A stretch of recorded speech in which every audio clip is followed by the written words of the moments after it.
नमस्कार दोस्तों, लौट आइए इस संघर्ष की दुनिया में। मैं वापस आ चुका हूं आप सभी के लिए, हम सब का प्यारा ट्रेड इलेक्ट्रीशियन थ्योरी हमारा। तो दोस्तों, जैसा कि मैंने आपको कहा था ना कि 10 नवंबर को, है ना, ये तारीख याद रख लेना, 10 नवंबर को इलेक्ट्रीशियन ट्रेड थ्योरी का सवाल लेकर के मैं आप सभी के लिए आ रहा हूं। जो आपका एग्ज़ाम चाहे राजस्थान का टेक्निकल हेल्पर का हो या फिर राजस्थान जलदाय विभाग का हो, मध्य प्रदेश ट्रेनिंग ऑफिसर का हो या फिर कोई भी कंपटीशन एग्ज़ाम हो, आप सभी के लिए ये क्लास बहुत ही बेहतर रहने वाली है ना। तो देखिए, हमारा इलेक्ट्रीशियन ट्रेड थ्योरी की ये पहली क्लास है जो अब रोज़ाना चलने वाली है और सभी एमसीक्यूज़ का हम व्याख्या जो करेंगे वो बहुत ही डिटेल के साथ करेंगे और साथ ही साथ आपको पीडीएफ भी देने वाले हैं, है ना। तो आज के दिन ही एक और बहुत ही महत्वपूर्ण सूचना है कि भाई 10 बजे आप लोग को एकजुट होना है और UP PCL TG2, UP RVL TG2, इन दोनों भर्तियों के लिए सरकार को दोस्तों आवाज़ लगाना है एक ट्विटर कैंपेन के माध्यम से।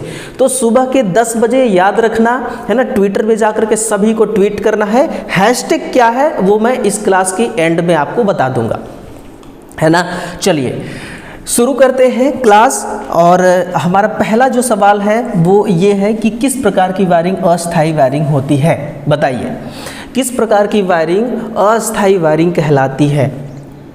आपने देखा होगा ना कि शादियों में, है ना, जो शादी हो गया, कोई भी उत्सव हो गया, फंक्शन हो गया, वहाँ पर जो डेकोरेशन वाले वायरिंग करते हैं वो टेम्पररी वायरिंग होती है, ठीक है ना। लेकिन इसके अकॉर्डिंग अगर देखा जाए तो उसका नाम क्या होता है, क्लीट वायरिंग। उसको हम क्या कहते हैं, क्लीट वायरिंग। अगर एग्जाम में आपसे ये पूछ दे कि क्लीट वायरिंग की वोल्टेज रेटिंग कितनी है ना, क्लीट वायरिंग की वोल्टेज रेटिंग कितनी है, तो आप लिखना इसकी जो वोल्टेज रेटिंग है ना, वो वोल्टेज रेटिंग आपका 250 वोल्ट, 250 वोल्ट यानी कि सिंगल फेज, है ना, यानी कि सिंगल फेज। तो इस वायरिंग को केवल सिंगल फेज में हम काम ले सकते हैं, 3 फेज में काम में नहीं आता है। अगर ये बोला जाए कि इसकी जीवन काल कितना होता है ना, एग्जाम में पूछे इसका जीवन काल कितना होता है, तो इसका जीवन काल बहुत ही कम होता है, बहुत ही कम होता है, निम्न होता है। क्या ये आग से सुरक्षित होती है ना, क्या ये आग से सुरक्षित होती है, आपको लिखना है कि नहीं, ये आग से सुरक्षित नहीं होती है। क्या ये नमी से सुरक्षित होती है, तो लिखना है आपको नमी से सुरक्षित ये नहीं होती है। मतलब कि कुल मिलाकर के नमी का प्रभाव इस पर उतना ज़्यादा नहीं पड़ता, लेकिन फिर भी नमी से ये सुरक्षित नहीं होती है ना। क्या आग से सुरक्षित होती है, नहीं। जीवन काल बहुत कम होता है, वोल्टेज रेटिंग 250 वोल्ट होता है, इससे ज़्यादा नहीं होता है।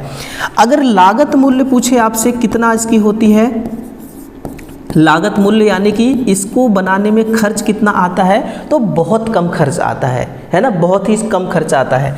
तो याद रख लेना क्लीट वायरिंग। अभी आपके एनसीएल का एग्ज़ाम हुआ था, एनसीएल टेक्नीशियन का 30 जून को, उसमें एग्जामिनर ने इस प्रकार से क्वेश्चन उठाया था कि अगर ट्रांसफार्मर से एक सवाल उसने उठाया तो ट्रांसफार्मर से लगातार 5 से 6 सवाल उन्होंने उठा लिया। अगर पावर सिस्टम से उठाया तो पावर सिस्टम का लगातार 5 से 6 सवाल उन्होंने उठा लिया, है ना। तो बड़ा आसान हो गया था जिसने एनसीएल टेक्नीशियन में एग्ज़ाम दिया। तो आप एक बार कमेंट करके बताना कि क्या आप एग्ज़ाम दिए थे या फिर, है ना, आपने क्या उसमें फॉर्म अप्लाई किया था और आपका कैसा गया एग्ज़ाम। नेक्स्ट सवाल है कि विद्युत भार की मापन इकाई क्या है, विद्युत भार की मापन इकाई क्या है ना, विद्युत भार की मापन इकाई क्या है। मापन, देखिए विद्युत भार की मापन इकाई क्या है ये अलग बात है, और विद्युत लोड जो होता है ना, इलेक्ट्रिक लोड, ये किस में होती है, ये हमेशा लिखना ये एम्पियर में होता है। ये किस में होती है, ये एम्पियर में होती है, लेकिन इसकी जो इकाई होती है वो वाट में होती है। किस में होती है, वो वाट में होती है। यानी कि अगर आप मुझसे कहेंगे कि सर सिंगल फेज का मुझे बताइए कितना होता है पावर, है ना, सिंगल फेज का पावर कितना होता है, तो इसका पावर होता है VI cos phi, VI cos phi। और 3 फेज की पावर जो होती है वो होती है √3 VI cos phi, √3 VI cos phi, है ना। तो ये दोनों का पावर अलग अलग होता है। और फिर जब हम सिंगल फेज से थ्री फेज को बनाए हैं, है ना, पहले हमारा सिंगल फेज था, उसके बाद हमने थ्री फेज को बनाया, तो थ्री फेज को बनाने से जो हमें पावर मिला, है ना, वो पावर समथिंग 78% बढ़ करके मिला पावर। वो पावर हमें कितना मिला? 78% बढ़ करके मिला। इसलिए थ्री फेज को हम ज़्यादा प्रेफर करते हैं, है ना। लेकिन वो तो यूज के हिसाब से, जहाँ पर हमें जिस फेज की आवश्यकता होगी उसके हिसाब से हम इसको इस्तेमाल में लेते हैं। एक बात हमेशा याद रखना कि जब पावर का कैलकुलेशन होता है ना, पावर का जो कैलकुलेशन होता है, यानी कि जो इसका गणितीय योग होता है, वो कैसा होता है? इसका देखिए, सर्किट चाहे समांतर में हो, एक बात याद रखना हमेशा कि अगर सर्किट चाहे श्रेणी में हो, है ना, सर्किट चाहे हमारी श्रेणी क्रम में हो या फिर समांतर क्रम में हो, पावर हमेशा क्या होता है? जुड़ता है। पावर हमेशा जुड़ता है, ना ही पावर का गुणा होगा, ना ही पावर का भाग होगा। पावर क्या होगा? पावर हमेशा प्लस में रहेगा, पावर हमेशा जुड़ेगा। तो चाहे श्रेणी सर्किट हो या समांतर सर्किट हो, पावर कैसा होगा? पावर हमेशा जुड़ेगा, है ना। ओम किसकी होती है? ओम प्रतिरोध की। ओम किसका हो गया? ये प्रतिरोध का हो गया। एम्पियर हो गई ये धारा की, वोल्ट हो गई ये ईएमएफ की। ये किसकी होगी? वोल्टेज की या ईएमएफ की, दोनों एक ही बात है। आगे बढ़ते हैं। यदि किसी प्रकाश सोर्स की दीप्त क्षमता 100 ल्यूमेन प्रति वाट है तथा विद्युत खपत 50 वाट है, तो कुल दीप्त आउटपुट बताइए मुझे। कुल दीप्त आउटपुट बताइए। कैसे आप इसको निकालेंगे दीप्त आउटपुट? कुल दीप्त आउटपुट निकालने का एक फॉर्मूला है हमारे पास, कुल दीप्त आउटपुट। कुल दीप्त आउटपुट बराबर होता है कि ल्यूमेन प्रति वाट गुणे विद्युत खपत, है ना, ल्यूमेन प्रति वाट गुणे विद्युत खपत। बस आप इसको मल्टीप्लाई कर दीजिए, यहाँ रखिए 100 को गुणा 5 से कर दीजिए, कितना हो जाएगा? 5 नहीं 50, है ना, 50,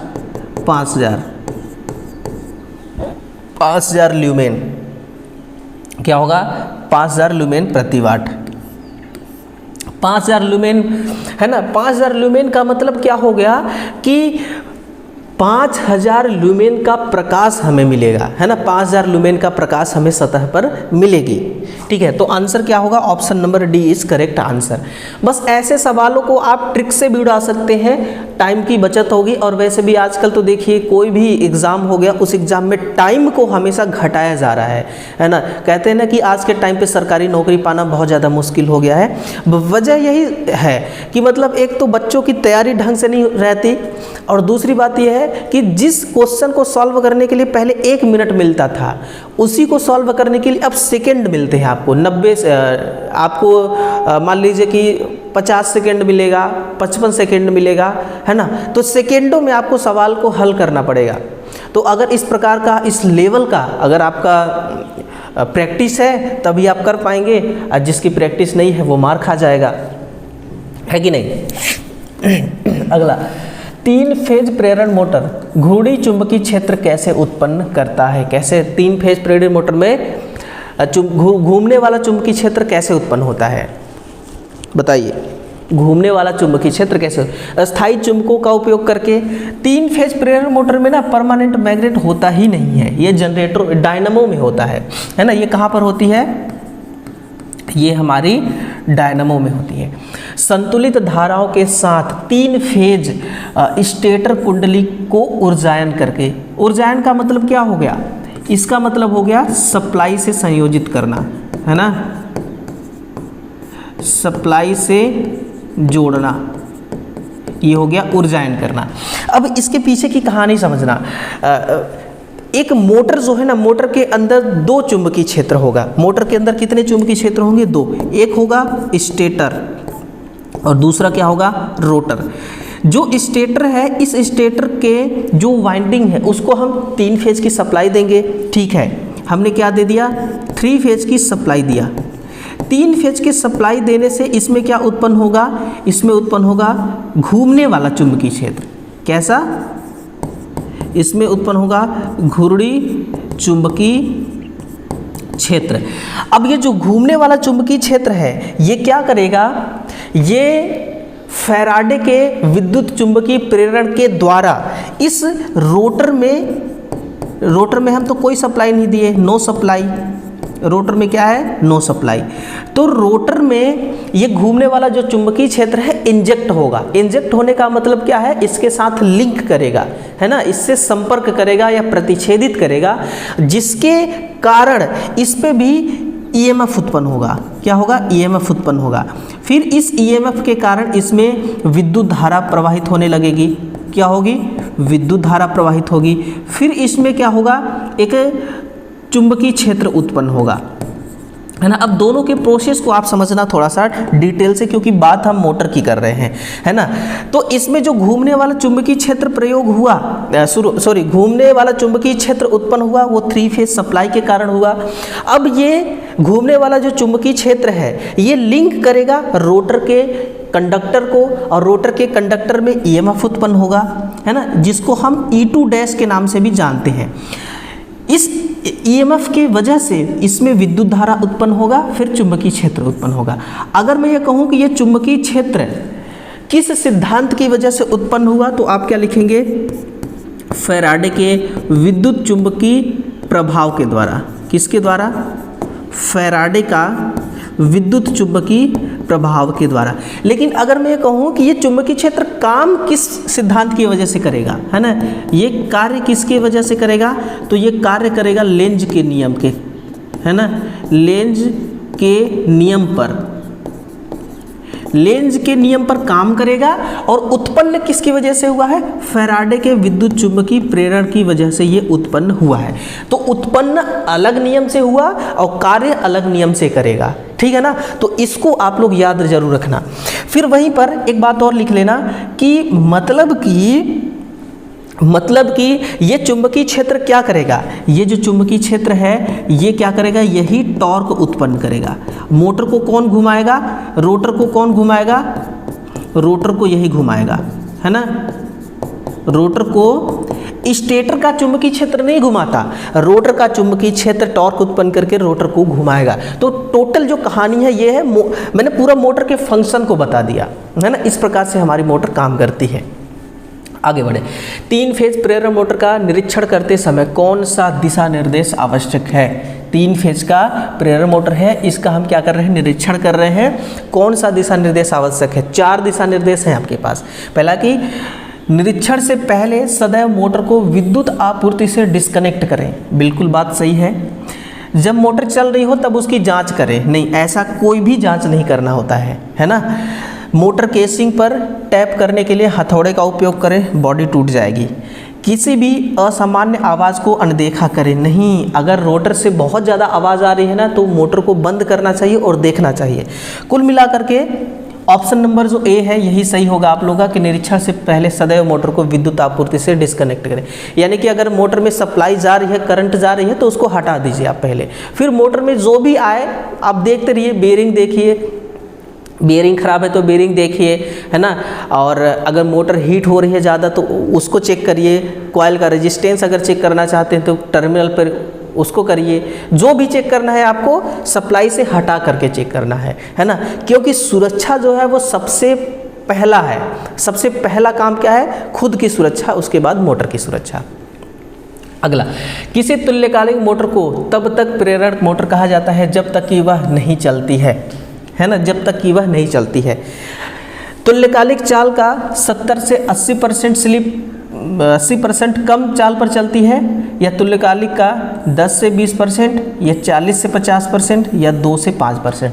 आपने एक बात सुनी होगी कि जो सिंगल फेज, जो 3 फेज हमारी मोटर होती है, ये प्रेरण वाली, इंडक्शन वाली जो मोटर होती है, उसकी स्लिप हमेशा 2 से 5% होती है। अगर मैं 2 पोल मोटर के हिसाब से 3000 आरपीएम ले लेता हूँ और इस 3000 आरपीएम का एक बार मैं 2% निकालूंगा, फिर इसी 3000 आरपीएम का एक बार 5% निकालूंगा, देखता हूँ कितना आरपीएम आता है ना।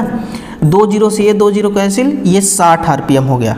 ये कितना हो गया, ये 60 आरपीएम हो गया। और ये 2 जीरो से 2 जीरो कैंसिल, 5 3 15, 150 आरपीएम है ना। कितना हो गया, 150 आरपीएम। यानी कि जो फाइनल हमें इसको माइनस करने के बाद कितना मिला, 3000 में से आप 60 माइनस कर दीजिए, कितना होगा 2940 है ना, 2940 आरपीएम। ठीक, और इसका 150 कर देंगे तो कितना 2800 है ना, 2850 आरपीएम। कहने का मेरा ये मतलब था कि हमारे पास एक मोटर है जो 2 पोल की है, उसको चलना चाहिए, मान लीजिए कि सिंक्रोनस मोटर ही है, मान लीजिए कि सिंक्रोनस मोटर है जो सिंक्रोनस स्पीड पर चलेगी 3000 आरपीएम पर। तो अगर 5% स्लिप है तो 2850 आरपीएम पर चलेगी, 2% स्लिप है तो 2940 आरपीएम पर चलेगी, है ना।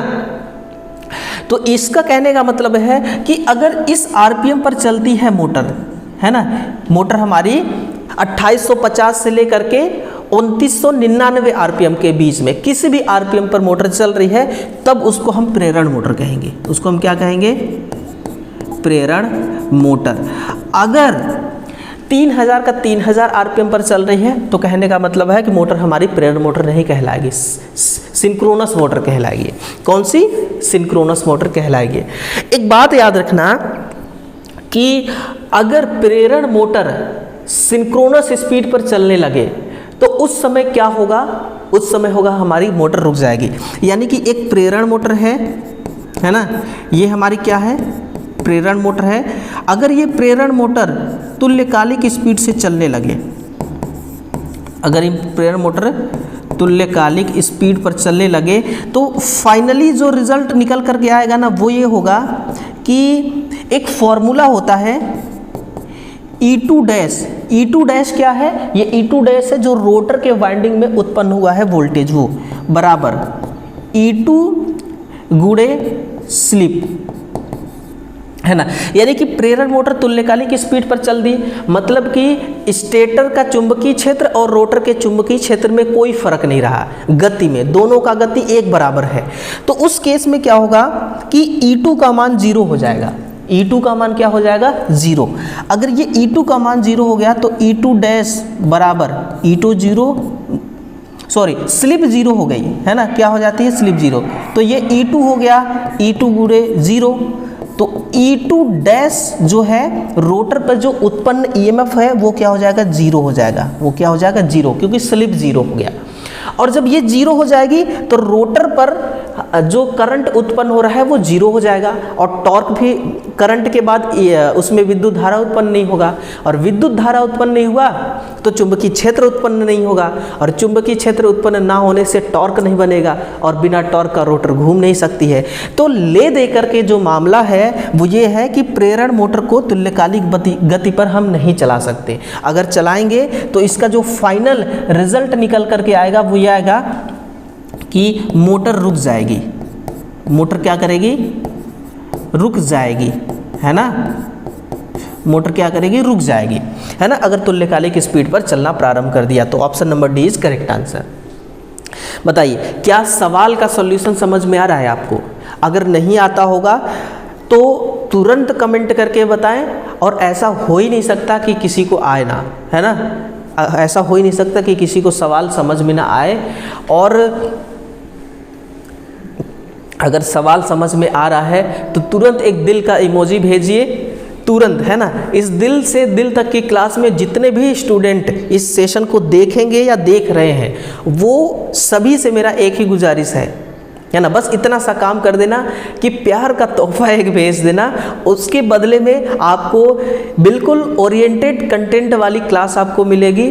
टोटल इसमें 25 सवाल हम लोग सॉल्व करेंगे, है ना। आगे बढ़ते हैं। ट्रांसफार्मर से रिलेटेड सवाल है कि निम्नलिखित में से कौन सा कथन जो है वो सही है। एक एयर ब्लास्ट कूलिंग विधि जो है वो 3 मेगावोल्ट और 15 मेगावोल्ट के बीच निर्धारित ट्रांसफर के लिए उपयुक्त होता है, या फिर एयर ब्लास्ट कूलिंग विधि में जो संवातन वाहिका होती है जिसको वेंटिलेशन डक्ट कहा जाता है ना, में धूल के कणों के संचय को रोकने के लिए वायु आपूर्ति को फिल्टर किया जाता है। बात दोनों सही है, ए और बी दोनों सही है। इसका कहने का मतलब ये है कि हमारे पास एक ट्रांसफार्मर है, वो ट्रांसफार्मर में जो कूलिंग सिस्टम है वो हवा के द्वारा किया जा रहा है। किसके द्वारा? हवा के द्वारा किया जा रहा है। और उस ट्रांसफार्मर का 3 मेगावोल्ट एम्पियर से 15 मेगावोल्ट एम्पियर तक के रेटिंग में हम काम में लेते हैं इस सिस्टम को, है ना। तो हम सबसे पहले तो आपको ये समझना होगा कि एयर ब्लास्ट कूलिंग विधि हम प्रयोग क्यों करते हैं, है ना। हम इसलिए प्रयोग करते हैं ताकि जो कोर का तापमान है ना, जो कोर का तापमान है और जो ट्रांसफार्मर में वाइंडिंग लपेटी गई है, जो ट्रांसफार्मर की वाइंडिंग है ना, इन दोनों को हमें क्या करना है, इन दोनों को हमें ठंडा करना है ना। और ठंडा क्यों किया जाता है? जब ट्रांसफार्मर में लोड ज़्यादा होती है, लोड बढ़ती है, तो उस वजह से ट्रांसफार्मर की कॉइल गर्म हो जाती है। कॉइल गर्म हुआ तो कॉइल तो खुद गर्म होगी, साथ ही साथ कोर को भी गर्म कर देती है।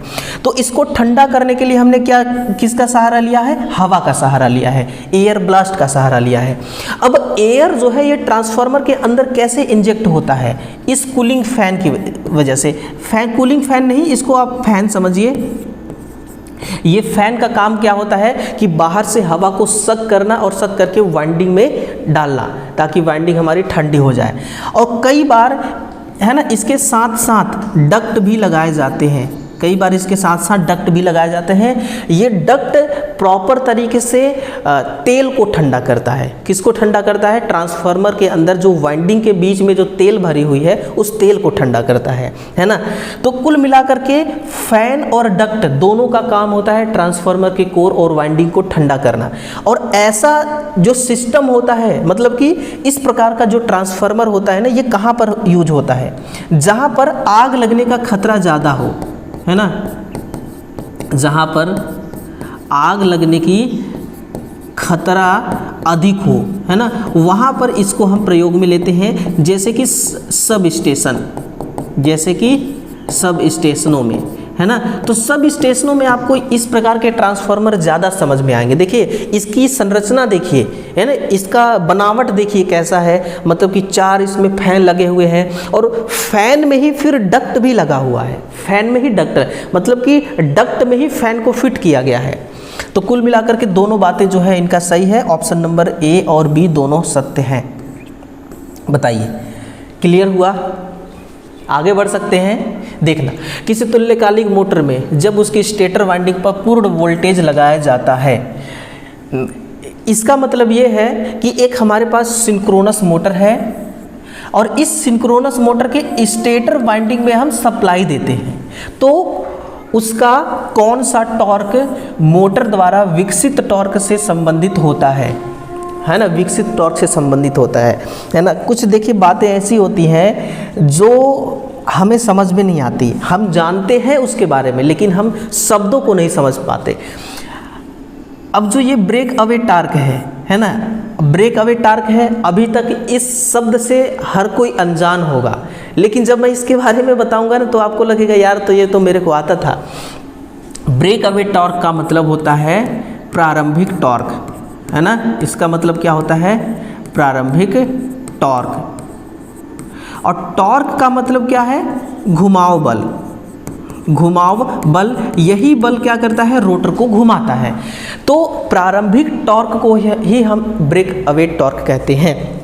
अगर आप कहेंगे कि इसका काम क्या है, तो इसका देखिए काम है कि जब मोटर हमारी जब स्थिर अवस्था में होती है ना, स्थिर अवस्था से ये गतिमान अवस्था में लाता है, गतिमान अवस्था में लाता है।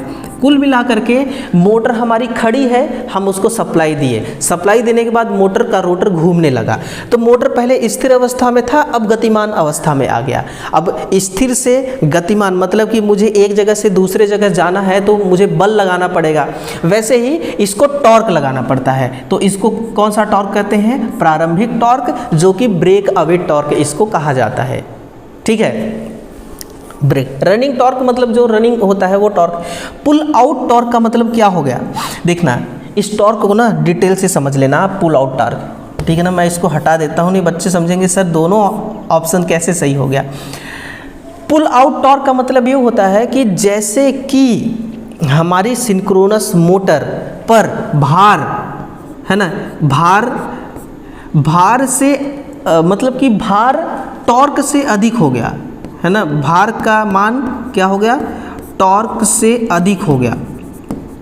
और टॉर्क से अधिक हो जाने पर जो हमारी सिंक्रोनस मोटर है, जो हमारी क्या है, सिंक्रोनस मोटर है, ये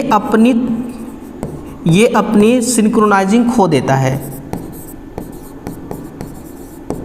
ये अपनी सिंक्रोनाइजिंग खो देता है। मतलब कि खो देने का मतलब क्या है, और भार टॉर्क से अधिक का मतलब क्या है। इसका मतलब ये है कि अगर मान लीजिए कि टॉर्क मोटर के अंदर 100 न्यूटन का उत्पन्न हो रहा है, कितना, 100 न्यूटन का उत्पन्न हो रहा है, लेकिन हमने पहले 100 वाट तक का भार इसमें या 100 किलो वाट तक का भार इसमें कनेक्ट किया था। अब हम इस पर क्या कर दिए, 1000 किलो वाट का भार इसमें कनेक्ट कर दिए। जितना इसकी क्षमता नहीं है इस टॉर्क की, उसका 4 गुना, उसका 10 गुना लोड इस पर हमने डाल दिया। तो इस कंडीशन को कहा जाता है ओवरलोडिंग, है ना। इस कंडीशन को क्या कहा जाता है, ओवरलोडिंग।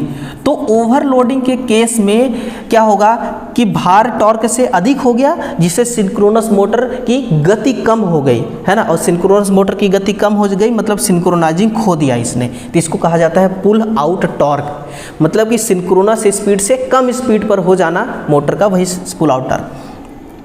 पुल इन टॉर्क का मतलब ये हो गया कि जैसे कि मोटर है, मोटर को हमने 3 फेज सप्लाई दिया, ठीक है ना, मोटर को हमने 3 फेज की सप्लाई दिया, लेकिन मोटर हमारी स्टार्ट नहीं हुई क्योंकि सिंक्रोनस मोटर सेल्फ स्टार्ट नहीं है। फिर हमने इसके स्टेटर वाइंडिंग को उत्तेजित किया, एक्साइटर लगाया, हमने क्या किया, उत्तेजित किया। उत्तेजित करने के बाद मोटर हमारी सिंक्रोनाइजिंग हो गई, मोटर हमारी क्या हो गई, सिंक्रोनाइजिंग अवस्था में हो गई, है ना, सिंक्रोनाइजिंग अवस्था में आ गई, है ना। और सिंक्रोनाइजिंग अवस्था में आ गई, अब हमारी मोटर क्या होगी, पुल इन टॉर्क उत्पन्न करेगी। मतलब पहले सिंक्रोनाइजिंग नहीं था, अब उसको हमने एक्साइटर के द्वारा सिंक्रोनाइज कर दिया, सिंक्रोनाइजिंग अवस्था में कर दी, इसको पुल इन टॉर्क कहते हैं। ये पुल आउट टॉर्क हो गया, ये ब्रेक अवे टॉर्क हो गया, है ना। तो ये पूरा मामला चल रहा है डिटेल से, आप टेंशन मत लेना। जितने भी ये सवाल हैं, देखिए कोई भी सवाल का सॉल्यूशन मिटा है क्या, है ना। इसी को देख लिया हमने कितना डिटेल से लिया, लेकिन इसका कुछ भी नहीं मिटा है, सब कुछ है हूबहू वैसे का वैसे ही। अब इसका पीडीएफ आपको मिलेगा, इसका पीडीएफ मिलेगा, इसलिए देख लेना, पीडीएफ आपको तो मिलने ही वाला है। टेलीग्राम को ज्वाइन कर लेना, जो भी करना है। लैम्बर्ट-कोज्जा साइन नियम के अनुसार जो हमारा बल्ब होता है ना, ये जितने सारे बल्ब जल रहे हैं, इस बल्ब में 2 नियम लगते हैं। एक तो लैम्बर्ट का ये नियम लगता है, कोज्जा नियम, और दूसरा वर्ग का व्युत्क्रम नियम, है ना। तो ये लैम्बर्ट-कोज्जा नियम क्या कहता है, लैम्बर्ट-कोज्जा नियम ये कहता है कि मतलब कि भाई साहब, अगर मान लीजिए कि ये एक बल्ब है ना, ये एक बल्ब है, चलिए इससे क्या निकल रही है, प्रकाश निकल रही है ना। ये एक बल्ब है, इससे प्रकाश निकल रही है इस प्रकार से। मान लीजिए कि इसमें इस प्रकार से इसकी किरणें आ रही हैं, ये देखिए ऐसे, ये क्या है, विद्युत फ्लक्स, यानी कि प्रकाश का किरण। इस प्रकार से इसमें से प्रकाश की किरण निकल रही हैं, ये हो गई, ये इससे प्रकाश की किरणें निकल रही है ना। अब इन किरणों के बीच में अगर कोई हम एक प्लेट रखना चाह रहे हैं, मान लीजिए कोई एक सतह रखना चाह रहे हैं, है ना। अगर मैं इसके बीच में इस प्रकार से सतह रख दूं, है ना, इस प्रकार मतलब क्या हुआ, इस प्रकार का मतलब ये हुआ कि समांतर में, किसके समांतर में, ये जो विद्युत फ्लक्स ये जो हमारी प्रकाश का फ्लक्स आ रही है, जो प्रकाश आ रही है, उस प्रकाश के समांतर में ही मैं एक प्लेट रख देता हूँ। तो बताइए, इस प्लेट और इस प्रकाश से कोई लिंक हुआ आपस में, ये दोनों आपस में टच में आए, नहीं आए। आपस में क्या हुए, टच में नहीं आए। इसका मतलब ये होता है कि अगर अगर अगर सतह जो है पृष्ठ, सतह और विद्युत फ्लक्स, सतह और विद्युत फ्लक्स को समांतर में रखा जाए, है ना, समांतर में रखा जाए तो इन दोनों के बीच में 90 डिग्री का कोण बनता है। कितने डिग्री का कोण बनेगा, 90 डिग्री का कोण बनेगा। एक फॉर्मूला होता है F गुणे cos फाई, है ना, तो F गुणे cos फाई का मान 90 डिग्री हो गया, है ना, 90 डिग्री। और फिर F गुणे, अगर मैं ये कर दूं कि F गुणे 90 डिग्री का मान होता है 0, तो F गुणे 0 बराबर क्या हो गया, 0। टोटल मिलाकर के क्या आएगा कि अगर सतह पर आपको प्रकाश का फ्लक्स प्राप्त करना है तो सतह को आपको कैसा रखना पड़ेगा, समांतर नहीं रखना पड़ेगा। सतह को कैसा रखना पड़ेगा, सतह को अगर आप ऐसे रखेंगे, लेवल में रखेंगे, तो उस पर प्रकाश की किरणें गिरेंगी। यही लैम्बर्ट-कोज्जा का नियम कह रहा है कि प्रदीप्ति जो है सतह पर अभिलंब द्वारा आपतित फ्लक्स की दिशा के समांतर बनाए गए कोण की कोज्जा के अनुक्रमानुपाती होता है। सिंपल सी बात है ना, सिंपल सी बात ये है। 25 किलोवोल्ट वोल्टता की आपूर्ति करने वाली भूमिगत केबल को किस रूप में वर्गीकृत किया जाता है, बताइए, किस रूप में आप इसको वर्गीकृत करते हैं। 25 किलोवोल्ट की, यानी कि 25 किलोवोल्ट का मतलब 25,000 वोल्ट, 25,000 वोल्ट की वोल्टेज है, उसको एक अंडरग्राउंड केबल के रूप में हम वर्गीकृत करेंगे। इसको सुपर टेंशन केबल कही जाती है, सुपर टेंशन केबल। मैं आपसे ये एक सवाल पूछ सकता हूँ कि सुपर टेंशन केबल जो है ये कहाँ से कहाँ कनेक्ट होती है, तो आप लिखना, ये जो विद्युत उत्पादन, जो हमारी विद्युत उत्पादन केंद्र होता है, विद्युत उत्पादन केंद्र से, है ना, विद्युत उत्पादन केंद्र से सब स्टेशन, जो सब स्टेशनें होती हैं, सब स्टेशन तक जाती है। जहाँ से पावर जनरेट हो रहा है वहाँ से पावर जाती है सब स्टेशन तक, और इन दोनों के बीच में जो हम केबल बिछाते हैं अंडरग्राउंड के लिए, वो सुपर टेंशन केबल होती है, और 25 किलो वोल्ट उसकी वोल्टेज रेटिंग होती है ना, ये मामला है। आगे बढ़ते हैं। अगला सवाल जो है वो है डीसी मशीन कुंडलन के संदर्भ में पंक्ति अंतराल यानी कि बैक पिच की परिभाषा क्या है। बैक पिच समझते हैं ना, और डीसी मशीन में देखिए क्या है ना, कि जैसे कि मैं डीसी मशीन का अगर बना दूं यहाँ पर, ये देखिए आर्मेचर वाइंडिंग बनाने का प्रयास कर रहा हूँ, ठीक है ना, बस ऐसे, है ना। ये क्या है, ये है कम्यूटेटर सेगमेंट। अब देखिए आप यहाँ से थोड़ा समझने का प्रयास करना, यहाँ से लेकर के, है ना, यहाँ तक के बीच का जो दूरी हो इसको कही जाती है back pitch. Option number A सही होगा कि आर्मेचर में कुंडली के दो सिरों के बीच की दूरी। अब देखना, है ना, ये कॉइल साइड S1 है, ये कॉइल साइड S2 है, और ये दूसरा वाला वाइंडिंग का S1, दूसरी वाली वाइंडिंग की S2। तो पहली वाली जो कॉइल है उसका S1 और S2 के बीच की दूरी को हम बैक पिच कहते हैं, ठीक है ना। और इसको क्या कहेंगे, फ्रंट पिच किसको कहेंगे, ये हमारी फ्रंट पिच है, ये हमारी क्या है, फ्रंट पिच है, और ये हमारी है रियर पिच, है ना। तो इस प्रकार से आप back pitch, front pitch, rear pitch ये सब कुछ कर सकते हैं। ये क्या है, कम्यूटेटर खंड, कम्यूटेटर खंड है ना, कि ये कम्यूटेटर खंड है, कम्यूटेटर सेगमेंट है। कार्बन ब्रश इसी पर होता है, ध्यान रखना, कार्बन ब्रश इसी पर होता है ना। दो कम्यूटेटर सेगमेंट के बीच में एक बार में कार्बन ब्रश संपर्क बनाती है।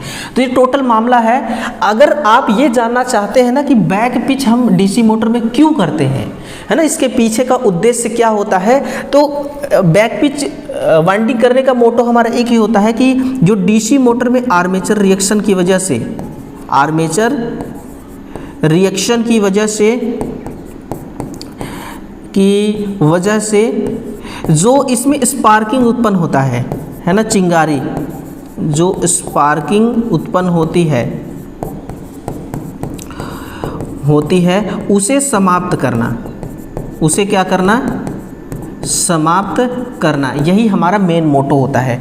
और क्या होती है, और जैसे कि हार्मोनिक्स जो होते हैं ना, इस हार्मोनिक्स को हम समाप्त करना चाहते हैं। और क्या है, हार्मोनिक्स को समाप्त करना, हार्मोनिक्स को समाप्त करना, यही हमारा मेन काम होता है ये करने के लिए। तो आप इतना सा थोड़ा सा इसको ध्यान देना है ना। ऑप्शन नंबर जो ए है यही आप लोगों का सही हो जाएगा। डीसी मशीन वाइंडिंग के संदर्भ में पंक्ति अंतराल की परिभाषा क्या होती है कि आर्मेचर में कुंडली के दो सिरों के बीच की दूरी को हम पंक्ति अंतराल कहते हैं। नेक्स्ट है कि मिनिएचर सर्किट ब्रेकर यानी कि एमसीबी, मोल्डेड सर्किट ब्रेकर यानी कि एमसीसीबी के बीच मुख्य अंतर क्या है। ऐसा सवाल तो यार आपके वाइवा में, इंटरव्यू में भी पूछा जाता है कि एमसीबी और एमसीसीबी में अंतर बताओ, है ना। तो आज देख लो आप कि एमसीबी एमसीसीबी में क्या अंतर होता है। वाइवा में अगर पूछा गया तो आप इसको हैंडल कर सकते हैं। देखिए, सबसे पहली बात कि ऑप्शन के हिसाब से देखें तो एमसीसीबी जो होती है उच्च धारा रेटिंग को नियंत्रित कर सकते हैं और समायोज्य ट्रिप कर सकते हैं, जबकि एमसीबी में आमतौर पर निश्चित रेटिंग होती है। एमसीसीबी का पूरा नाम मैं लिख देता हूं यहाँ पर पहले। एमसीसीबी का होता है मोल्डेड केस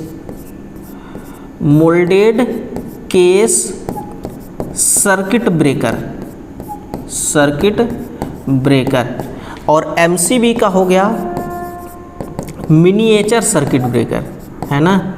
इसका हो गया मिनिएचर सर्किट ब्रेकर। अब आ जाइए मुद्दे पर। बात ऐसा है कि जो हमारी एमसीबी है, सबसे पहली खराबी एमसीबी की ये होती है कि इसको हम क्या नहीं कर सकते, रिपेयर, है ना। इसको हम रिपेयर नहीं कर सकते। अगर हमारी एमसीबी खराब हो गई तो इसको हम बना नहीं सकते, इसको डायरेक्ट चेंज करना है हमें, है ना। खराब हो गई दूसरा लगाओ। लेकिन एमसीबी में ऐसा नहीं होता। एमसीबी की अगर कोई भी चीज़ खराब होती है तो उसको आप रिपेयर कर सकते हैं। दूसरी बात कि एमसीबी भी ओवरलोड और शॉर्ट सर्किट में सर्किट को सेफ्टी देता है, और एमसीसीबी भी यही काम करता है। लेकिन फ़र्क पता है क्या है इसमें कि एमसीसीबी में समायोज्य ट्रिप सेटिंग नहीं होता है। मतलब कि अगर आप चाहते हैं कि हमारी एमसीबी 100 एम्पियर की है और हम इस पे 50 एम्पियर लोड कनेक्ट करके चलाना चाहें और 50 एम्पियर लोड कनेक्ट करके चलाना चाहें और इसके अकॉर्डिंग अगर हम ट्रिपिंग सेटिंग करना चाहें तो एमसीबी में ट्रिपिंग सेटिंग नहीं कर सकते। मतलब कि हम चाहते हैं कि हमारे पास एक लोड है 50 एम्पियर का, अगर इसमें 90 एम्पियर करंट फ्लो होने लगे तो इस सर्किट को ट्रिप करा सके, तो ऐसा एमसीबी में आप नहीं कर सकते। लेकिन एमसीसीबी में आप कर सकते हैं। टाइम रिले सेटिंग इसमें होता है, जिसको आप उसको सेटिंग की मदद से आप टाइम सेट कर सकते हैं कि हमारी सर्किट अगर ओवरलोड हो गया या हमारी सर्किट अगर शॉर्ट हो गई तो इतने माइक्रो सेकेंड में हमारी सर्किट ट्रिप हो जाना चाहिए, है ना। कई बार ऐसा होता है कि सर्किट में सर्ज वोल्टेज आता है, मान लीजिए कि 0.5 माइक्रो सेकेंड के लिए, उसके बाद चली जाती है। अब मोटर की वाइंडिंग, जो तार जो प्रयोग किया गया है वाइंडिंग में, वो तार इतना मजबूत है कि 0.5 सेकेंड तक उस ओवर वोल्टेज को झेल सकती है ना। तो हम ऐसा एमसीसीबी में सेटिंग कर देंगे कि 0.5 सेकेंड के लिए कोई हाई वोल्टेज आती है तो सर्किट हमारी ट्रिप ना हो, एमसीसीबी हमारी ट्रिप ना हो। ऐसा पूरा जुगाड़ जो है वो एमसीसीबी में ही पॉसिबल है, एमसीबी में पॉसिबल नहीं है। इसलिए कहा जा रहा है कि 100 एम्पियर की, अगर आपको 50 एम्पियर का लोड कनेक्ट करना है तो 50 एम्पियर का एमसीबी लगाओ, 100 एम्पियर का लोड चलाना है तो 100 एम्पियर का लोड लगाओ, उसके हिसाब से लगाओ, ठीक है ना। एमसीसीबी में सेटिंग के लिए पूरा व्यवस्था होता है। तो ये है हमारी एमसीसीबी, है ना। इसको माउंट किया जाता है और इसकी साइज़ भी बड़ी होती है, ये हज़ारों एम्पियर तक के आते हैं। यहाँ पर देखिए, ये है टाइमर, ये क्या है, ये है हमारी टाइमर, ठीक है ना। और भी बहुत सारी चीज़ें होती हैं, स्नाइडर कंपनी की है ये। निम्नलिखित में से कौन सी परिघटना डीसी पारेषण में नहीं होती है ना। डीसी में नहीं होती और एसी सिस्टम में होती है और ये आम बात है। बड़ा मतलब कि इंटरेस्टिंग सवाल है कि डीसी में तो बिल्कुल नहीं होता और एसी में इतना ज़्यादा होता है कि ये आम बात है ना। जैसे कोई नाराज़ होता रहता है हर बात पे, अरे यार इस पे क्या ही तुम नाराज़ हो रहे हो, इसकी तो हैबिट है कि ये हर बात पे नाराज़ हो जाता है, तो वो उसके लिए आम बात है नाराज़ होना, है ना। वैसे ही एसी सिस्टम में आम बात है। वोल्टता नियमन, वोल्टेज रेगुलेशन, देखो ये एसी में भी होता है जैसा, वैसा ही डीसी में भी होता है। सन्नाद विरूपण, धारिता युग्मन नहीं, ऊपरी स्तर प्रभाव, मतलब कि ऊपरी स्तर का मतलब क्या हुआ, स्किन इफेक्ट, है ना, स्किन इफेक्ट, ये होती है हमारी ऊपरी स्तर प्रभाव। जो ऊपरी स्तर प्रभाव है ये पॉसिबल है केवल एसी सिस्टम में ही, है ना। वो भी एसी सिस्टम कहाँ पर, जहाँ पर हम पावर को ट्रांसफ़र करते हैं संचरण लाइन में, डिस्ट्रीब्यूशन में नहीं होता। नई सर्विस लाइन में होती है स्किन इफेक्ट, ना ही डिस्ट्रीब्यूशन यानी कि वितरण प्रणाली में होता है, ये संचरण प्रणाली में होगा केवल। अगर आपको और डिटेल में पूछे और उलझाने का प्रयास करे एग्जामिनर, तो ये उलझा सकता है कि ये कितने किलोवोल्ट पर सेंटीमीटर प्रवणता पर ये स्टार्ट होती है, तो लिखना ये 30 किलोवोल्ट प्रति सेंटीमीटर वोल्टता प्रवणता पर ये होती है ना, 30 किलोवोल्ट। लेकिन आज के टाइम पे बड़ा उटपटांग से सवाल का ऑप्शन आने लगा है। अगर आपसे पूछे ना 21.2 किलोवोल्ट प्रति सेंटीमीटर पर क्या होता है, तो आप लिख देना बिल्कुल होता है, आप लिखना बिल्कुल होता है। ये भी आंसर सही है, ये भी आंसर सही है, लेकिन ज़्यादातर जो पूछा जाता है 30 वाला ही आता है, 21 वाला कम आता है। अगर 21 वाला है तो आप भी इसको सही कर सकते हैं, है ना, 21.2 किलोवोल्ट प्रति सेंटीमीटर, जिसको हम अपनी भाषा में सीधे सीधे कहते हैं कि 30,000 वोल्टेज से स्टार्ट हो जाती है हमारी ट्रांसमिशन लाइन में ये स्किन इफेक्ट होना। और इससे जो मुख्य जो हानि हमें होता है ना, जो इससे हमें हानि होती है वो ये होती है पावर लॉस। वो क्या होती है, पावर लॉस, यानी कि शक्ति हानि, इससे कुल मिलाकर के होता है। सौर ऊर्जा संयंत्र, सोलर सिस्टम जो होता है ना, हमारे मध्य प्रदेश का जो रीवा संभाग है, यानी कि जो रीवा में है हमारा, वो जो रीवा में अभी एक ब्रिज बना हुआ है ना, 2-3 साल हो गया, अंडरग्राउंड ब्रिज जो बनी हुई है, टनल, जस्ट टनल के आगे, रीवा में टनल के आगे ही सोलर प्लांट बना है, जो कि हमारे एमपी का नहीं, जो कि हमारे इंडिया का सबसे बड़ा सोलर सिस्टम पावर प्लांट वहाँ पर लगा हुआ है। मैंने देखा बहुत बड़ा एरिया में, मतलब कि कुल मिलाकर के आप देख लो तो 4 से 5 हज़ार एकड़ में वो प्लांट बैठा हुआ है ना, बहुत बड़ी है। तो इसका प्राथमिक घटक क्या है, जो सूर्य के प्रकाश को विद्युत में परिवर्तित करता है, तो यह है फोटोवोल्टेइक सेल, जिसको हम पीवी सेल भी कहते हैं, इसको हम पीवी सेल भी कहते हैं, है ना।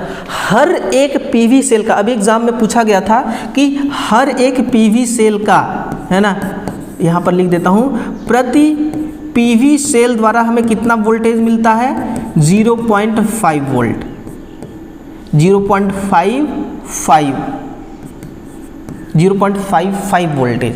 अगर इसकी क्षमता या दक्षता के बारे में पूछे तो आप लिखना 5% से 15% तक इसकी जो दक्षता है वो की जाती है। और एक तो सोलर सिस्टम वाला की योजना भी गवर्नमेंट का चलता है, नहीं, सोलर सिस्टम एक छोटा सा प्लेट मिलता है जो घरों में लाइट जलाने के काम आती है, उसका क्या तो नाम है, अभी मेरे को ध्यान नहीं आ रहा है, वो भी सरकार के द्वारा चलाई जाती है। आंसर फोटोवोल्टेइक सेल होगा। बैटरी का काम है कि चार्ज स्टोर करना, इन्वर्टर का काम है एसी को डीसी में कन्वर्ट करना, चार्ज कंट्रोलर जो होता है ये तो चार्जर के अंदर लगी होती है। अगला है कि किस प्रकार के वायरिंग का उपयोग केवल अस्थायी संस्थापन के लिए किया जाता है, बताइए, है ना, ये दोबारा आ गया, क्लीट वायरिंग हो गया इसका ऑप्शन। अधिकांश प्रकाश वोल्टेज सेलों के निर्माण में उपयोग किया जाने वाला मुख्य पदार्थ कौन सा है? सबसे जो ज़्यादा प्रयोग किया जाता है वोल्टेज सेलों के लिए, प्रकाश वोल्टेज सेलों यानी कि पीवी सेल बनाने के लिए वो सिंगल क्रिस्टल सिलिकॉन प्रयोग करते हैं, है ना, सिंगल क्रिस्टल सिलिकॉन। नेक्स्ट है कि निम्नलिखित में से कौन सा पदार्थ निम्नलिखित में से कौन सा पदार्थ आर्द्रता और रसायनों के प्रति उत्कृष्ट प्रतिरोध के कारण भूमिगत केबलों में इंसुलेशन के लिए आमतौर पर उपयोग किया जाता है। मतलब कि कुल मिलाकर के उस पर ना ही नमी का असर होगा और उसमें ना ही कोई केमिकल का असर होगा। नमी और केमिकल के लिए सबसे अच्छा है वो, और उसका प्रयोग हम करते हैं अंडरग्राउंड केबलों में इंसुलेशन बनाने के लिए, है ना। वो कौन सा पदार्थ है? वो है दोस्तों पॉलीविनाइल क्लोराइड, जिसको हम PVC कहते हैं, है ना। कितना शानदार सवाल है कि PVC के ऊपर ना ही नमी का प्रभाव होता है और ना ही केमिकल का प्रभाव होता है, इसलिए हम अच्छा प्रतिरोधक मानते हैं, इसलिए इसका प्रयोग अंडरग्राउंड केबलों में इंसुलेशन के काम के लिए उपयोग करते हैं। प्रदीप्त के व्युत्क्रम वर्ग के नियम के अनुसार, अब देखिए प्रदीप्त का दो नियम था, एक व्युत्क्रम वर्ग का नियम और दूसरा लैम्बर्ट कोज्जा नियम। दोनों नियम पर सवाल आपने देख लिया। सवाल है कि यदि प्रकाश सोर्स की दूरी 2 गुनी कर दी जाए तो पृष्ठ की प्रदीप्ति किस प्रकार परिवर्तित होगी। यानी कि कुल मिलाकर के जो इसका सूत्र है वो है प्रदीप्ति बराबर 1/d², या फिर अगर 2 गुना कर देंगे तो 1/2d², 3 गुना करने पर 1/3d²। तो इस प्रकार से दूरी को आप बढ़ाते जाते हैं। जैसे कि ये एक आपका बल्ब है ना, ये आपका क्या है, ये एक बल्ब है, यहाँ से प्रकाश उत्पन्न हो रही है। एक मान लीजिए सतह यहाँ पर है ना, ये क्या है, ये एक सतह है, दूसरी सतह यहाँ पर है, ठीक है ना, दूसरी सतह यहाँ पर है, और जो तीसरी सतह है वो यहाँ पर है। कुल मिलाकर के मैं आपको ये बताना चाह रहा हूँ कि ये जो सतह है लैंप से दूरी आती जा रही है ना, तो इसकी जो प्रकाश है, मान लीजिए कि ये है d², ये है 2d², ये है 3d², है ना। यानी कि ये सतह जो है लैंप से दूर है और नीचे वाली 2 गुना दूर है ना, सबसे नीचे वाली 3 गुना दूर है। तो कुल मिलाकर के जो प्रकाश आएगा वो इस वाले सतह पे सबसे अधिक आएगी। वो क्या आएगी? सबसे अधिक आएगी, है ना। और फिर यहाँ पर कम आएगी, यहाँ पर सबसे कम आएगी। तो इससे आप क्या समझ रहे हैं? इससे आप ये समझ रहे हैं कि बल्ब से यानी कि प्रकाश स्रोत से सतह की दूरी जितना ज़्यादा होता जाएगा प्रकाश उतना ही घटता जाएगा, मतलब कि दूरी के व्युत्क्रमानुपाती है। तो इन्होंने यही तो पूछा है कि अगर दूरी को हम कितना कर दें, 2 गुना कर दें। सवाल इस पर है, सवाल इस पर है। तो ये कितना हो जाएगा? ये क्वार्टर साइज हो जाएगी, 1/4। कितना हो जाएगा? 1/4 हो जाएगी। विद्युत वितरण के लिए सिरोपरि केबल के स्थान पर भूमिगत केबल उपयोग करने का लाभ क्या है? लाभ यही है यार कि अनुरक्षण की लागत कम हो जाती है, अनुरक्षण की कम आवश्यकता होती है। अनुरक्षण किससे हमें करना होता है? अब अनुरक्षण हमें इससे करना होता है, जैसे कि अंडरग्राउंड को अगर हम कंपेयर करें किससे? ओवरहेड ट्रांसमिशन लाइन में। तो ओवरहेड लाइनों में क्या होती है? ओवरहेड लाइनों में क्या होती है? जैसे कि इसमें स्क्रीन प्रभाव होता है ना, स्क्रीन प्रभाव होता है ना, कोरोना लॉस होता है। तो जो भूमिगत वाले केबल होते हैं इसमें स्क्रीन प्रभाव, कोरोना लॉस जैसे कुछ नहीं होता, तो अनुरक्षण की कम आवश्यकता हो गया, है ना। ये आंधी और तूफान से नुकसान होता है इससे, है ना। आंधी और तूफान से ये क्या करती है? ये प्रभावित होती है। लेकिन भूमिगत केबल में ना ही आंधी का खतरा और ना ही तूफान का खतरा, ठीक है ना। तो ये बहुत सारी अनुरक्षण है जो कि अंडरग्राउंड वाले सिस्टम में कम ज़रूरत पड़ती है उसकी, इसलिए हम इसको ज़्यादा प्रेफर करते हैं। और दूसरी बात कि शहरी इलाकों में इसका ज़्यादा उपयोग किया जाता है भूमिगत केबल वालों का। एनालॉग डीसी सिस्टम में, बहुत अच्छा सवाल है, एनालॉग डीसी ड्राइव सिस्टम में गति विनियम यानी कि स्पीड रेगुलेशन, है ना, स्पीड रेगुलेशन, ये जो हमारी स्पीड रेगुलेशन है इसकी इकाई के भीतर वोल्टेज नियामक का प्राथमिक कार्य क्या है? यानी कि वोल्टेज रेगुलेटर। यहाँ पर देखना, ये सर्किट डायग्राम है, हो सकता है कि आपको नहीं दिख रहा होगा ढंग से, है ना। अब यहाँ पर है वोल्टेज रेगुलेटर, यहाँ पर है क्या? Voltage regulator. हमें क्या पूछा है, वोल्टेज नियमक यानी कि वही वोल्टेज रेगुलेटर। इसका काम क्या होता है, सबसे पहले तो आप ये ध्यान दीजिए कि हमारी डीसी ड्राइव सिस्टम एनालॉग प्रकार हो या डिजिटल प्रकार हो, इसका जो मेन काम होता है, इसका जो मेन फंक्शन होता है वो क्या होता है कि मोटर को ऑन करने के लिए सप्लाई देना, यानी कि ऑन और ऑफ करना। ऑन ऑफ के साथ साथ क्या करना, गति नियंत्रण करना। अब कैसे कैसे गति नियंत्रण करना है, पूरा ब्लॉक डायग्राम आपके सामने है, डायग्राम पूरा आपके सामने है। आप देखिए यहाँ पर हम डीसी स्रोत देते हैं, है ना, यहाँ पर क्या देते हैं, डीसी सोर्स देते हैं। ये जो डीसी सोर्स है, ये डीसी सोर्स कहाँ जा रही है, पहले देखिए यहाँ पर जा रही है थायरिस्टर सर्किट में। इस थायरिस्टर के अंदर लगी है सिलिकॉन SCR, है ना, SCR लगी हुई है। अब ये जो हमारी सर्किट है, पावर है, वो पहले कहाँ जाएगी, SCR में जाएगी। SCR के अंदर हमने क्या लगा रखा है, हमने लगा रखा है वोल्टेज रेगुलेटर, है ना। इसी वोल्टेज रेगुलेटर पर सवाल पूछा गया है, कितना भीतर से सवाल उठाया गया है हम सोच भी नहीं सकते हैं, है ना। ऐसे तो डिप्लोमा बीटेक लेवल के सवाल आते हैं। तो पहले समझिए कि डीसी सोर्स गया कहाँ पर, थायरिस्टर सर्किट में। थायरिस्टर का मतलब ही होता है SCR, सिलिकॉन कंट्रोल रेक्टिफायर। ये जो SCR पे गया, SCR क्या करता है, वोल्टेज को रेगुलेट करता है। अगर मोटर की स्पीड सामान्य से कम प्राप्त करना है ना, सामान्य से कम स्पीड प्राप्त करना है, तो हम क्या करते हैं, हम वोल्टेज रेगुलेटर का उपयोग करते हैं। हम क्या करते हैं, वोल्टेज नियामक का प्रयोग करते हैं। ये वोल्टेज रेगुलेटर क्या करता है, वोल्टेज को कम करता है। वोल्टेज को कम करेगा तो जो हमारी SCR है उसके फायरिंग एंगल में परिवर्तन आएगा। फायरिंग एंगल में परिवर्तन जब आएगा तो फिर वही फायरिंग एंगल, कम फायरिंग एंगल वाली वोल्टेज कहाँ पर जाएगी, डीसी मोटर के मोटर आर्मेचर पर, और मोटर क्या करेगा, सामान्य से कम गति पर चलने लगेगा, ठीक है ना। अगर मोटर की स्पीड बढ़ाना है ना, मोटर की क्या करना है, सामान्य से अधिक स्पीड करना है, तो फिर हम क्या करते हैं, हम फील्ड रेगुलेटर का सहारा लेते हैं। हम किसका सहारा लेते हैं, फील्ड रेगुलेटर का सहारा लेते हैं। अब देखिए, अब दूसरा सर्किट क्या है कि यही डीसी सोर्स कहाँ पर जा रही है, यहाँ पर हमारी है फील्ड रेगुलेटर। इस फील्ड रेगुलेटर की मदद से हम क्या करते हैं, इसके फील्ड फ्लक्स को घटाते बढ़ाते हैं। डीसी मोटर में आपको पता है ना कि डीसी मोटर की जो गति होती है वो फ्लक्स के क्या होती है, व्युत्क्रमानुपाती। अगर फ्लक्स को हम कम करेंगे तो गति क्या हो जाएगी, बढ़ जाएगी। इसलिए फील्ड रेगुलेटर की मदद से हमने क्या किया, फ्लक्स के मान को कम कर दिया और मोटर की स्पीड बढ़ गई। तो डीसी ड्राइव सिस्टम से हम मोटर की स्पीड को बढ़ा भी सकते हैं, बढ़ाते हैं वोल्टेज रेगुलेटर से, घटा भी सकते हैं फील्ड रेगुलेटर से। तो इस सर्किट में देखिए जो पावर हमारी मेन पावर है ये फील्ड रेगुलेटर में भी जा रही है और फिर थायरिस्टर सर्किट में भी जा रही है। और कैसे कैसे सारा मामला है वो सब कुछ आप समझ गए।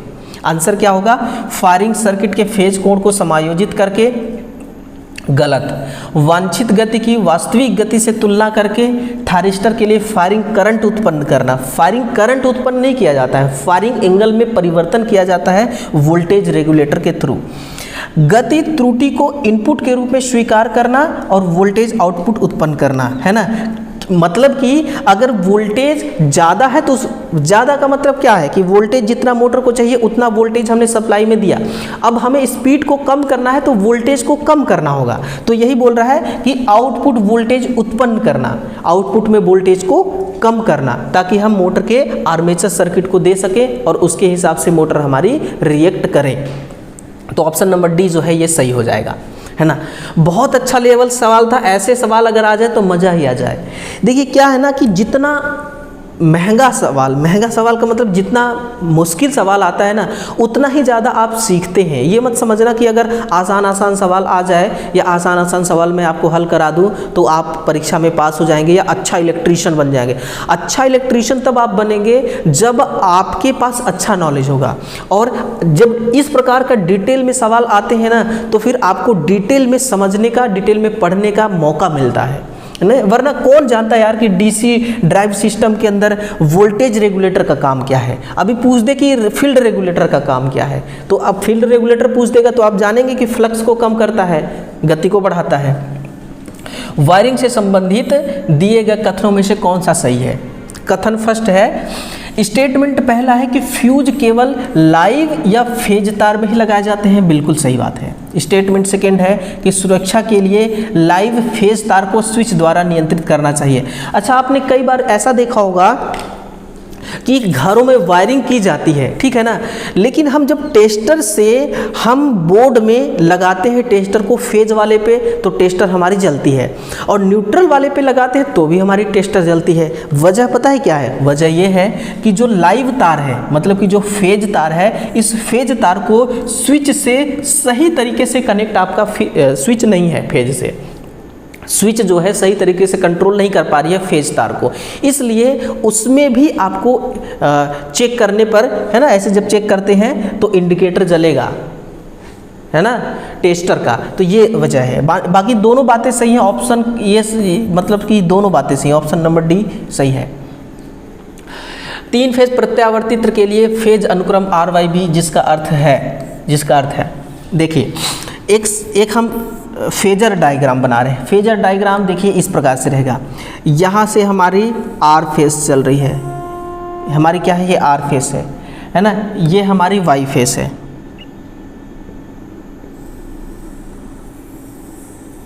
ये हमारी Y फेज है, और ये है B phase.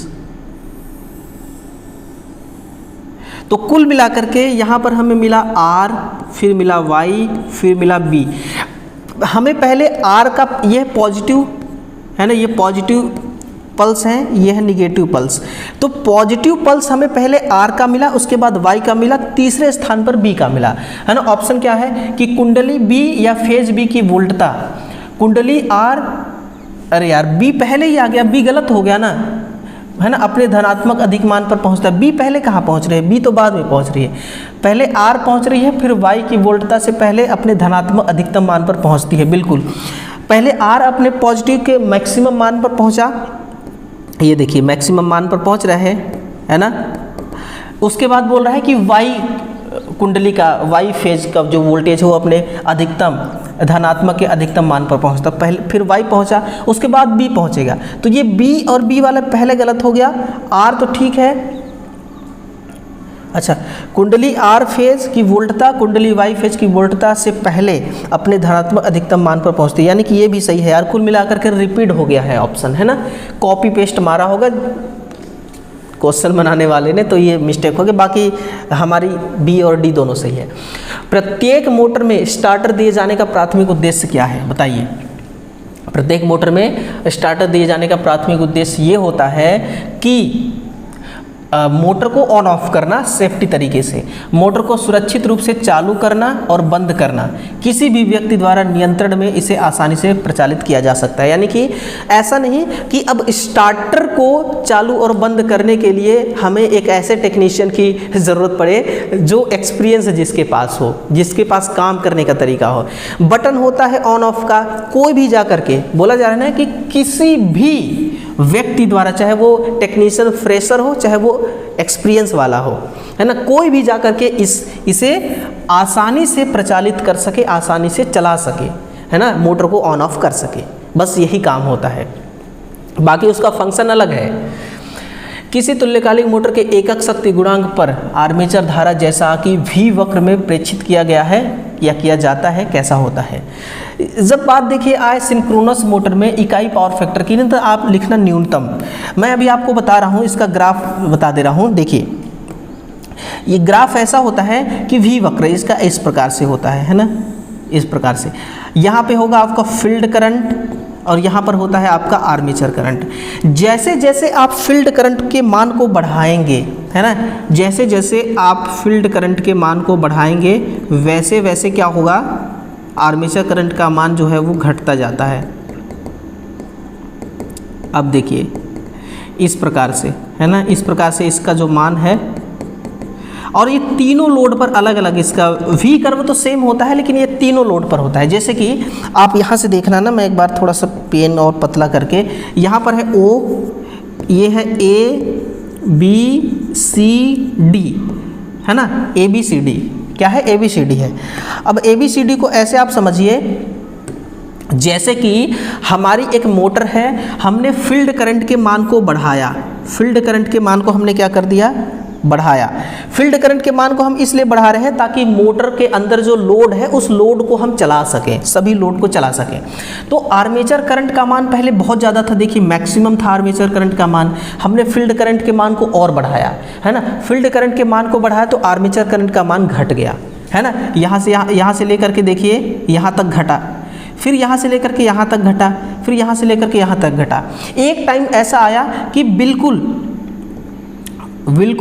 Field current armature current का मान बहुत कम हो गया, बहुत कम यानी कि न्यूनतम के बराबर, बहुत कम, जीरो के बराबर यानी कि न्यूनतम हो गया। जब न्यूनतम करंट पर चलेगा तो मोटर हमारी क्या करेगी, उस समय जो मोटर है हमारी ये इकाई पावर फैक्टर पर काम करने लगेगी। किस पर? मोटर हमारी इकाई पावर फैक्टर पर काम करने लगेगी। तो न्यूनतम पर इकाई पावर फैक्टर पर काम करती है। अब अगर ये एक्साइटेशन का है, ये किसका ये ग्राफ है, वी ग्राफ एक्साइटेशन का। अगर एक्साइटेशन मान लीजिए कैसा है, लेवल प्रकार का, है ना। अगर लेवल उत्तेजना है तो लेवल उत्तेजना में एक बात याद रखना, आर्मेचर करंट बहुत ही कम और जो बैक ईएमएफ है वो सप्लाई वोल्टेज के बराबर हो जाती है ना। और या फिर आप एक ओवर एक्साइटेशन होता है, ओवर एक्साइटेशन में भी आर्मेचर करंट अधिक होता है और अंडर एक्साइटेशन में भी आर्मेचर करंट अधिक होता है ना। दोनों लिख देता हूं मैं, ओवर तथा अंडर उत्तेजना, है ना। ओवर तथा अंडर उत्तेजना दोनों में जो आर्मेचर करंट का मान होता है वो कैसा होता है, मैक्सिमम होता है ना, मैक्सिमम होता है। तो ये इसका वी ग्राफ समझ लिया आपने, ये इसका आंसर है। लास्ट सवाल है आज का, है ना, आज का बिल्कुल लास्ट सवाल है कि यदि किसी डीसी मशीन में 4 पोल हैं और कुल 360 वैद्युत डिग्री है तो पोल पिच कितना हो। बहुत अच्छा सवाल है।